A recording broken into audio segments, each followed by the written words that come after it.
Hello বন্ধুরা, এটা কি বলো তো? শাপলা।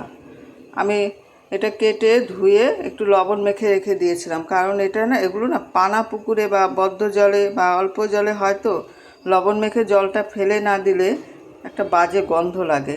আমি এখন রান্না করব। এই বন্ধুরা, আমার কড়াই তেল গরম হয়ে গেছে, এটার মধ্যে দেবো শুকনো লঙ্কা আর কালো জিরা, আর দেবো হচ্ছে পেঁয়াজ কুচি।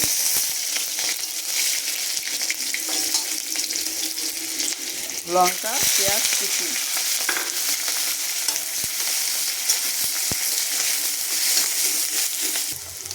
পেঁয়াজটা মোটামুটি ভাজা হয়ে গেছে, গন্ধ বেরিয়ে গেছে।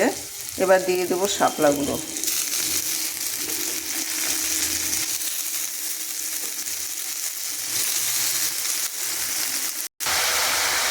এবার সামান্য হলুদ আর হচ্ছে একটু লবণ, সামান্য হলুদ।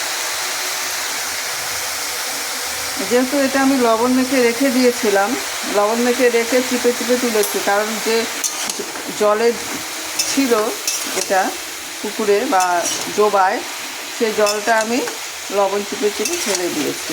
এবার গন্ধটা লাগবে না।